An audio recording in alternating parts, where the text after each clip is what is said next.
Noon here in Bethesda, Maryland, at the worldwide headquarters of YAA. And this is news that you can use from YAA with your hosts, Zach and Ray. And apparently, well, we got the it's time to wear black memo. Black shirt Monday. All right, Dad. Do you have a good weekend? I did. I ruined most of it by actually watching the entire Cardinals game yesterday, but that gave me the opportunity to tweet, I don't know, 100 times or so how they should fire the head coach. All right, we're not going to talk about too much Arizona sports because, yeah, it's a little bit disappointing. Instead, Dad, A little bit? it's very disappointing. Instead, let's talk about the fact that things are starting to turn around in the auto market slowly but surely. Okay.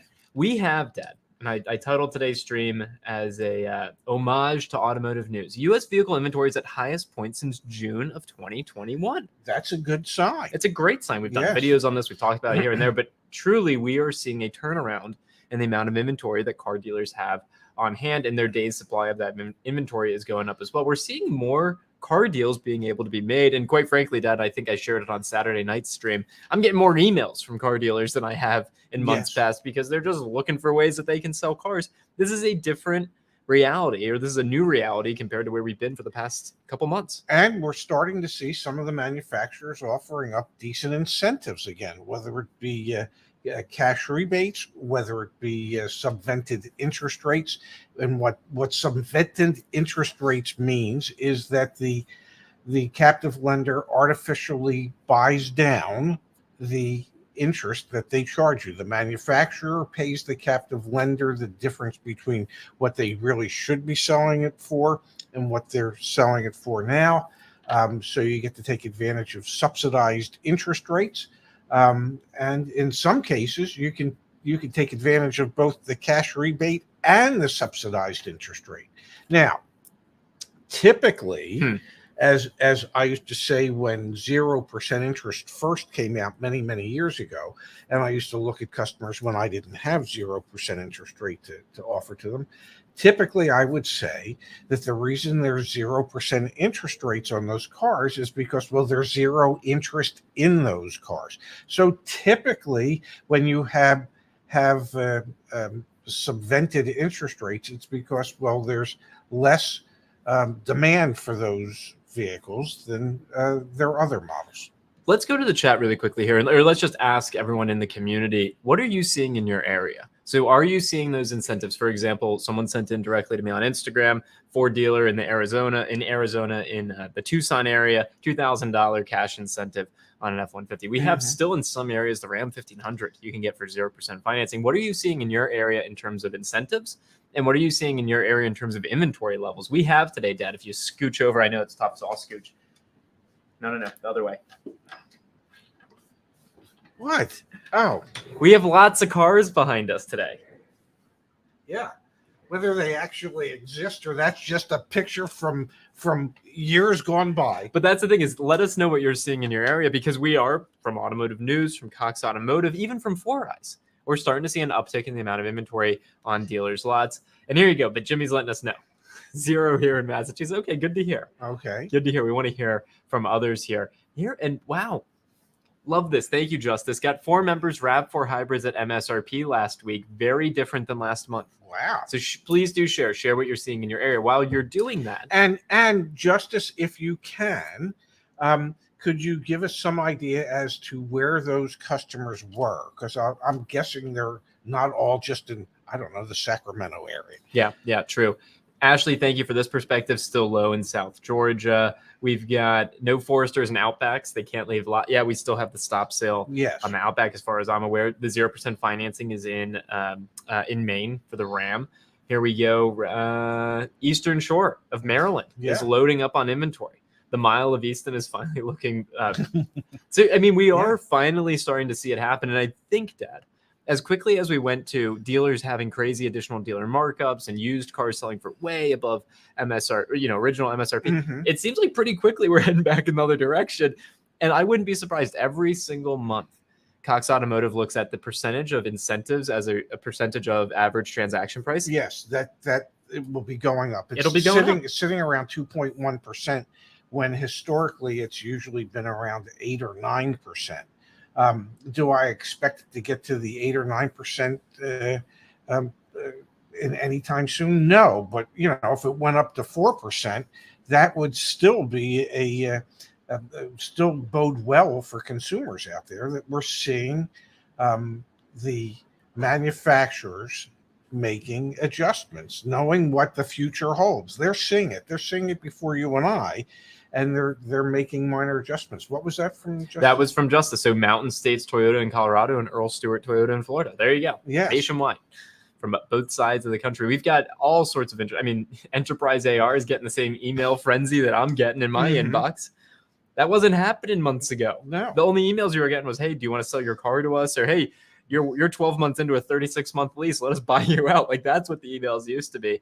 It's really, really starting to change. Yes. Now, I want to pull up. It's different for different automakers. So we love the website FourEyes.io. I forget what they do at this point, but they help dealers. But they create all these different open source data projects that you can access. And so they have U.S. auto inventory levels by model year. Wow. And what's really interesting, Dad, is we're starting to see the change. This is 2023s. Yes. About 40% of new car inventory out there are 2023s, and about 59% are 2022s. Not all automakers are made the same. Look at GM. Mm-hmm. GM's got about 40% of their inventory are 2023s. Look at Ford.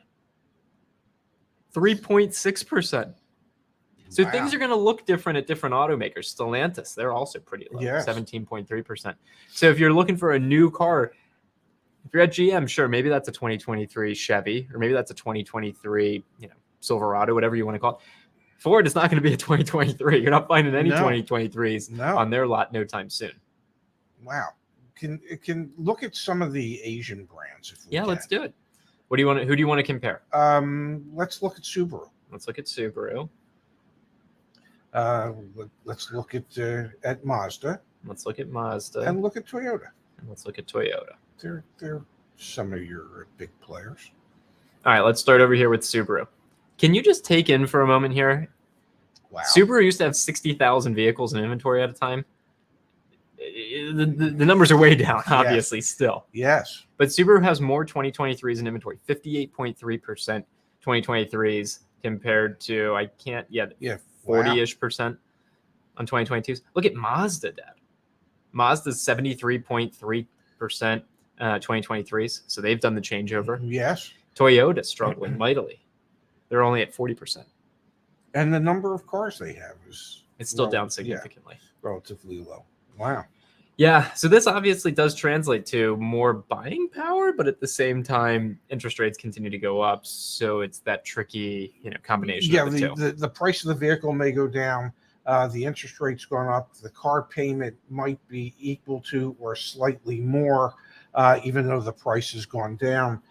So you have to weigh one against the other. Yeah. Especially if you're a payment buyer. And here you go. Again, thank you to everyone for sharing this. In Great Lakes region, Honda new Ridgeline inventory is increasing weekly by 10%. Advertised sales prices are under MSRP. Transaction prices are falling. And I was just looking before the show, Dad. Yes. Pull it up on the screen. We can all do it together. I was looking at a Honda Pilot. Actually, why am I even doing this? Let me just go to Twitter. I posted it on Twitter. Okay. That way I don't have to futz around. I literally just posted this on Twitter. This is for a 2021 Honda Pilot. Look at this price history. Back in May, it was a $39,000 car. Okay.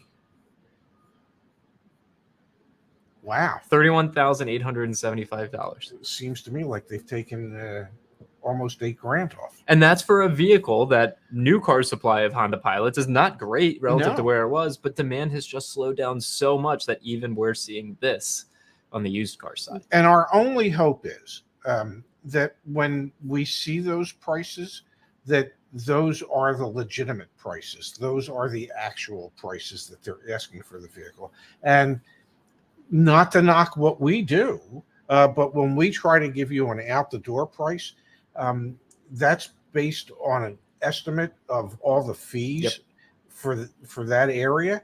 But it's also based on the dealer actually selling the vehicle at the advertised price. And if they don't, if if you go in there and instead of it being $31,875, it's $31,875 plus $2,000 for reconditioning. Well, that's not something we would know, but that would be a red flag as to why you wouldn't want to do business with that dealer. I saw something. I'm not going to be able to. I'll maybe search for it if you vamp for me a little. But I saw, Dad, someone posted online. It was an $18,000 used car they were buying. Yes. With a $2,000 PDI. Really? Pre-delivery inspection for a used car? The line item was PDI and it was $2,000. Oh my God. See, that's the type of stuff that when you see that, that's the type of stuff where you just say, hey, it's been a real pleasure meeting you folks. Okay? And you get up and you leave. That's not a legitimate business practice, or nor should it be. Here you go. You want to look? Here it is. Yeah. List price $18,900. Your offer $18,900. Dealer fee $495. Destination fee $699. PDI $1,990. Total of $3,184 in dealer accessories and fees on a used car. Yes, that is the type of dealer where you get up and leave. If they're going to lie to you that severely over the price of the vehicle, what else are they going to lie to you about? Why would you ever want to reward those type of dealers with your business? When you see that type of stuff, you have it's what I call a moral dilemma. Okay, do you want to reward a liar, or do you want to go find a dealer that didn't lie to you? If it were me, I'm going to search for that dealer that's not going to lie to me. I'm not going to give a penny to the dealer that misrepresented the selling price by almost $3,200 just to get me in the door. No way. 100% agree. And in this market where you have more leverage, avoid it. Just entirely avoid it. All right, let's go to the chat here for a second. Pops Jerry saying, I just joined a credit union, because the rates were significantly less. We love to hear it. Yes. That's the way to go right now. We're seeing like very competitive rates from credit unions. They're being very aggressive. And the percentage of people who are actually financing their new and used car purchases through the credit union is at a highest level that it's been at in years. The only source that is slightly higher than credit union usage is financing through a captive lender.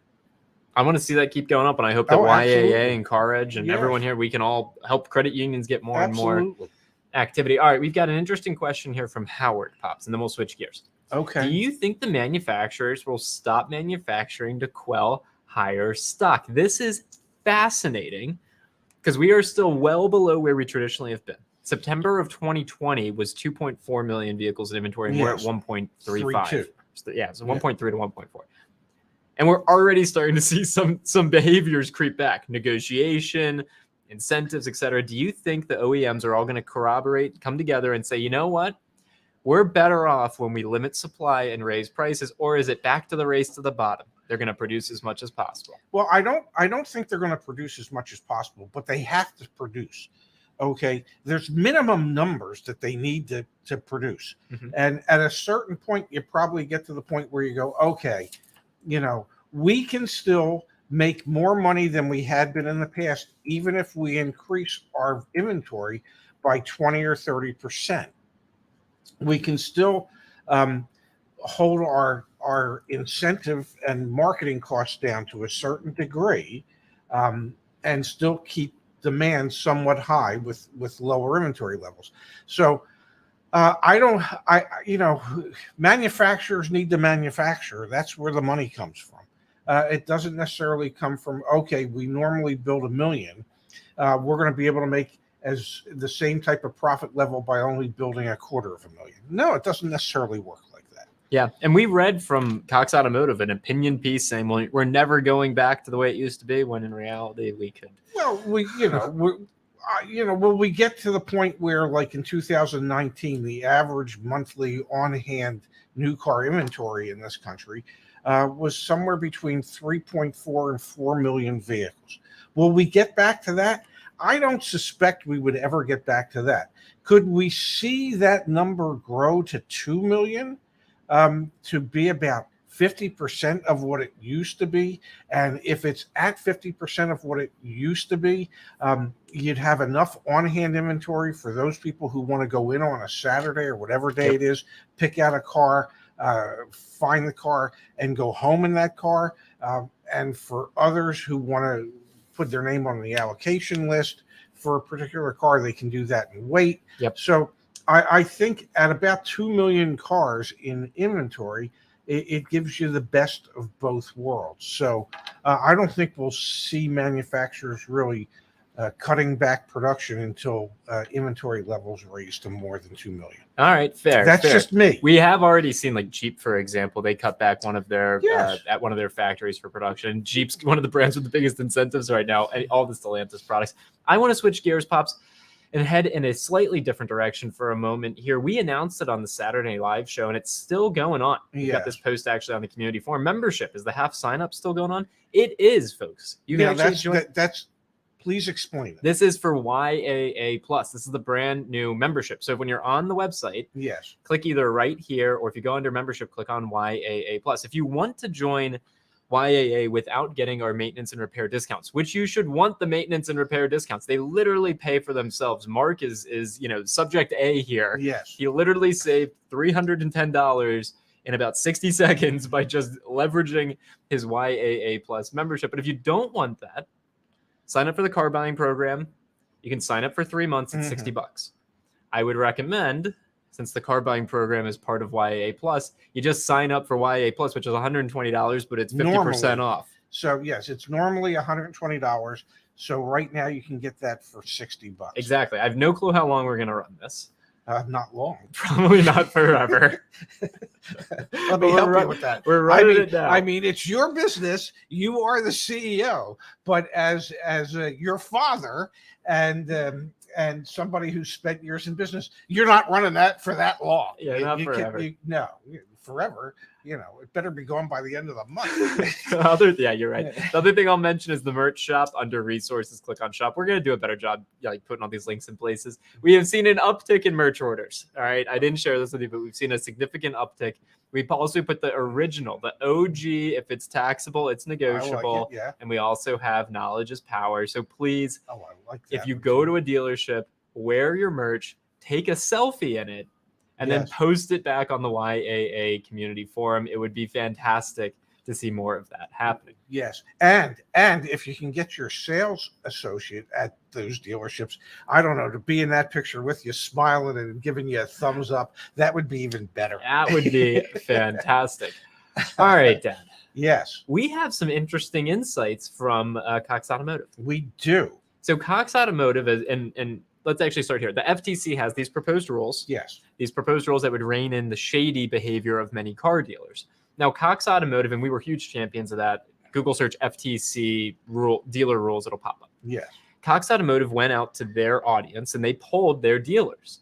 And they actually found that most of their dealers support the FTC's proposed rules. Some of them proposed rules. There are two rules. More than you would think. Okay, so there's two rules in particular that dealers don't support. Yes. And actually, here, I'll just pull it back up on the screen. Let's scroll to it and we can talk about it. I think it's down at the bottom of the article. It was... here you go. Yes. The FTC's notion... here it is. Only 41% of dealers said the FTC should retain its plan for 2 years worth of extensive record keeping. Okay, so only 41% of people say, all right, we support dealers support having more record keeping. Got it. 26% of people favor that. So that's one that dealers don't like. The other one that dealers don't like is the FTC's notion to prohibit the sale of any physical accessory or F&I product, quote, if the consumer would not benefit, proved particularly unpopular, with 45% of dealers calling for its removal and 28% seeking to be revised. 27% said they would let the FTC proceed. Those are the two that dealers don't like. The majority of dealers like the other proposed rules. And the reason that the dealers don't like if the consumer would not benefit is, how do you define that? It's vague. Yes. It's like so many things, so many laws, it's vague. There's loopholes because of the vagueness. Yeah.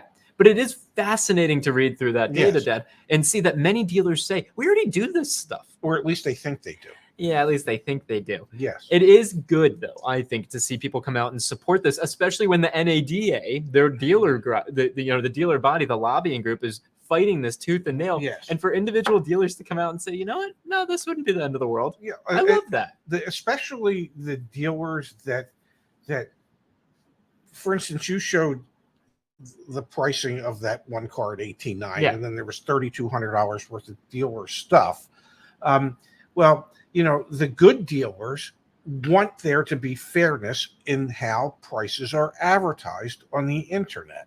Okay, they want to see that every dealer, if they're going to advertise a price on the internet, that has to be the price of the vehicle, because there are good dealers out there whose cars will not look as competitively priced as others because they are actually listing the price that they will sell it for, as opposed to some of those other dealers who are listing a bogus price, and then the add-ons that were nowhere notated in the advertisement. 6 out of 10 dealers, 59% of dealers report that the FTC should retain their rule around requiring advertised prices to match those that the dealerships actually then sell at. 27% of dealers sought changes to that proposal, and 14% supported killing it altogether. Who the hell are you? Well, you know who they are. One of them would say dealer at the 18,900 number. Yeah. Because there's shysters out there that aren't interested in doing things in an open and transparent manner. So, but if it's only 14% of the dealers that want to operate like that, that's better than what it used to be. It is. I found it fascinating. Wanted to pass it along. Lindy's got a question. What about the folks that are already members would like to upgrade to YAA Plus? If you're a monthly member, then we can credit that month that you're on towards your YAA Plus membership. So, and I saw Justice. Thank you, Justice. If you email us, we can help you out. So help@joinyaa.com is where you should email. And Lindy, we appreciate you being a part of the community. How does it work if you're already into your, so same thing, Al, just email us and we'll credit your most recent month towards your Plus membership. And Slippy. Yeah. Wants ball caps. I don't, and may I say, as I used to describe myself as a short, fat, balding man. Yep. Okay. I really need to amend that to I'm just short, fat, and bald. And so, as somebody who's short, fat, and bald and spends his summers at the Jersey Shore, I probably should be sporting a ball cap so that, this doesn't end up becoming a this that we have to take care of. I completely agree. Yeah. So I think there should be some ball caps out there. And I think your father should model. Great example here from Dennis. One dealer I went into in Charlotte advertises a low price, but when you look at the very fine print, they're including a $5,000 cash down or trade. Yeah. I told them if they do business like that, I'm leaving. Yeah. And the sad reality is, that I think most people realize that if it's too good to be true, it typically is too good. But the 50% off is actually true. That is, because we do things differently here. Definitely. Yeah. Okay. So if somebody's price seems significantly lower than everybody else's, there's a reason for it, because somewhere in the fine print that you need a 100 times magnification to be able to read, it says, hey, well, that's either including $5,000 in cash or $5,000 in trade. Well, that's got nothing to do with the selling price. That's got nothing to do with the asking price. That's a net price. Well, how do you advertise a net price that requires, I'm sorry, I'm spitting all over myself. How do you advertise a net price that requires a customer to either have a trade that's worth $5,000 or more, or $5,000 in cash? The vast majority of people, wouldn't have the cash, and many might not have the $5,000 trade that has a net trade value. No, so I hear you. The advertised price has to be the price you're selling it for, not the net price after the customer comes up with stuff they didn't know they needed to come up with. And I get comments all the time. I read comments on the YouTube channel about, well, you're always bashing car dealers. You're just you're always just, you never say anything positive. Hey, we'll bash the bad dealers. We'll celebrate the good dealers. Hey, Earl Stewart. Hey, Earl Stewart. Shop in Colorado. Yep. There are dealers out there that do it the right way, but it's the dealers that pull crap like that get my blood to boil, and that's why I rant. So if you're a dealership that's doing it the right way, God bless you. Let us know. Join the community forum. Join the community forum. Make yourself present there so that you can be there for people. But if you're one of the pigs that are out there that are just trying to pull stunts all the time, yeah, I'm going to bash you. I'm sorry.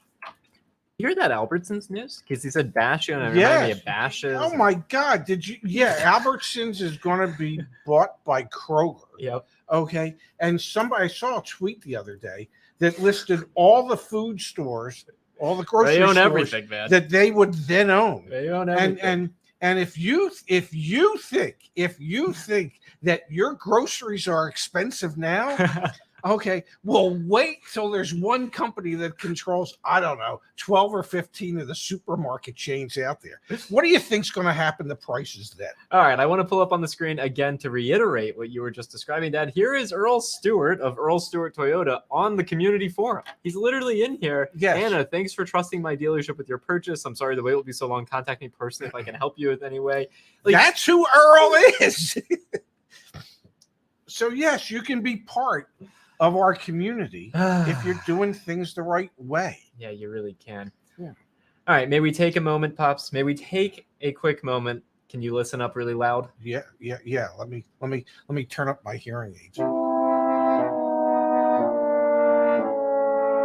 Really? You gotta be kidding. Is somebody kidding me?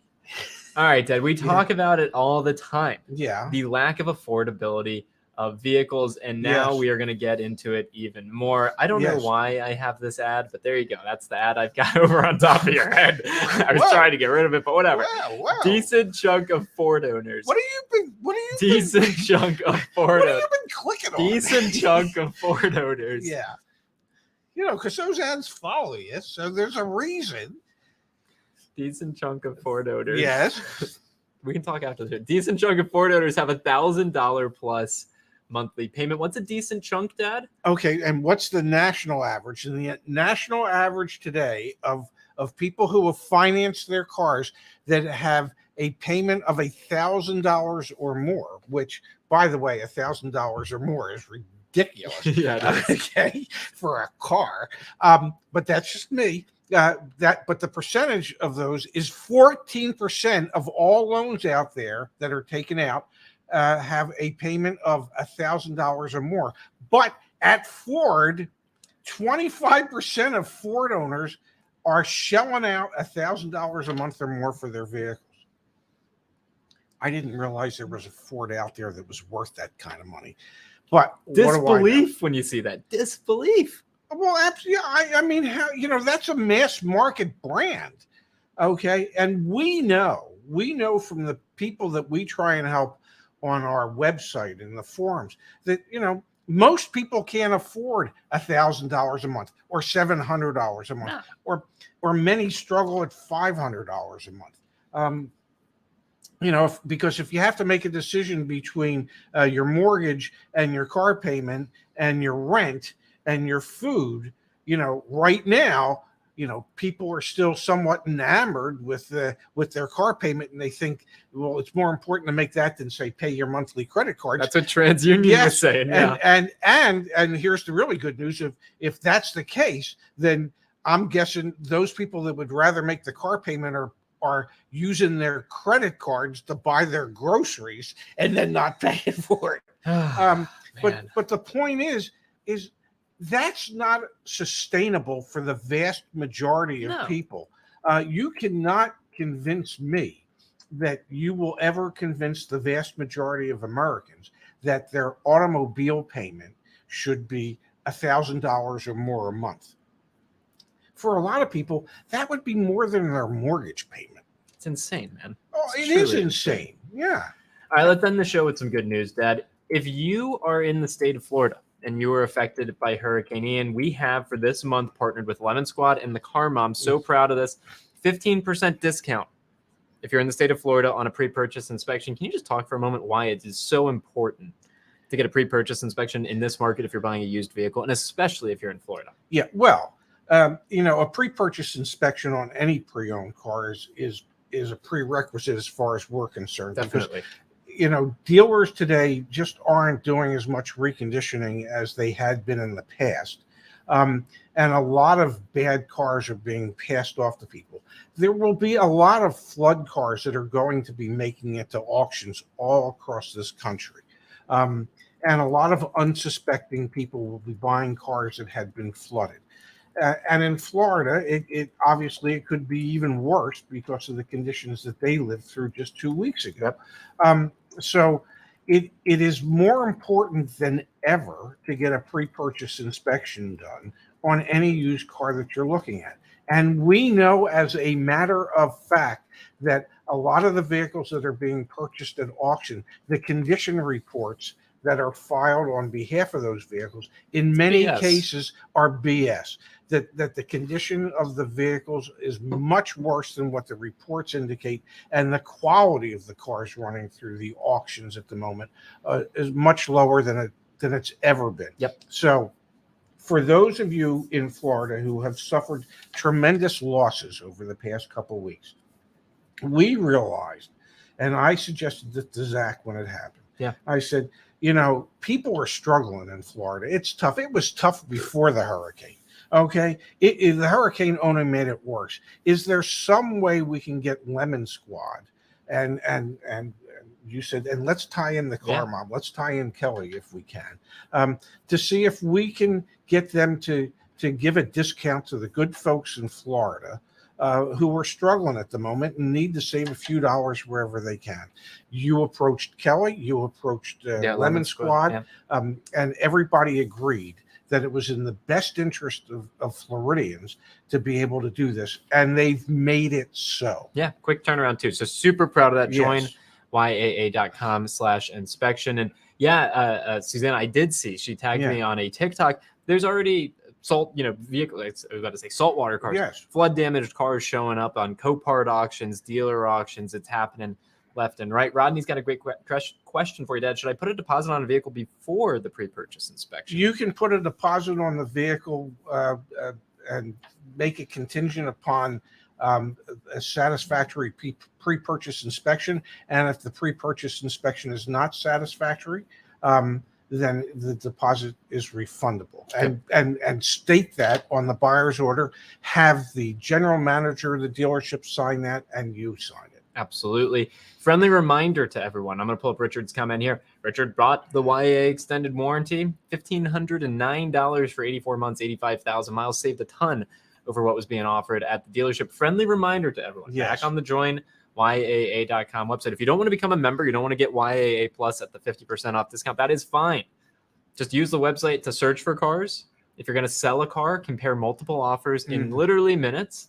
If you're getting auto, home, or renter's insurance, we've partnered with the major carriers and gotten some subvented rates of our own for our members. The extended warranty, nothing has changed there. The pricing still hasn't gone up, so that's fantastic. Finance and refinance, again, continue to come soon. The credit union partners we have are for Georgia, Florida, Texas, Alabama. Those are the areas where we're going to have lending within the next couple of weeks here. And then, as we mentioned earlier, YAA Plus can now save up to 25%, even more than 25% on your maintenance and repairs all in one place. And we're doing the consult calls, one-on-one consult calls. So if you want to meet with us via video, you want to work with us directly in that way, you absolutely can. Not to mention the community forum, which is 100% free. And we are going to end on this, Dad. Are you wearing a new Apple Watch? No, no. I am no. This is a Chinese company, Signa Designs. I don't know. It's Signa Designs. Not an Apple Watch. It's not an Apple Watch. They make skeleton watches. So you can see through it completely. And for a couple $100, it's, if you want a skeleton watch that's different, and I do because I'm a different character altogether. Yep. Yeah. So Siga Designs out of China. And Pops. Yes. Chase says, hey guys, any update on the cheat sheet from a few weeks ago? Chase, thank you for keeping us accountable. Yeah, I know. What are you doing this afternoon, Pops? I guess I'm working on that cheat sheet. Yeah. I guess I got to work on that cheat sheet. Work on it. We'll get it designed up. We'll get it on the website, get it in people's hands. Okay. Thank you, Chase. Yes. Maybe we could get it loaded onto your smartwatch. Maybe we could get it loaded onto your smartwatch. Yeah. All right, everyone. We'll be back tomorrow. Used car market update. Tomorrow at noon Eastern, 9 Pacific, with more news that you can use from YAA. We'll be here. The question is, will you? Yeah, it's a good question. Yes. Thanks, everybody, for being here today. We'll see you tomorrow.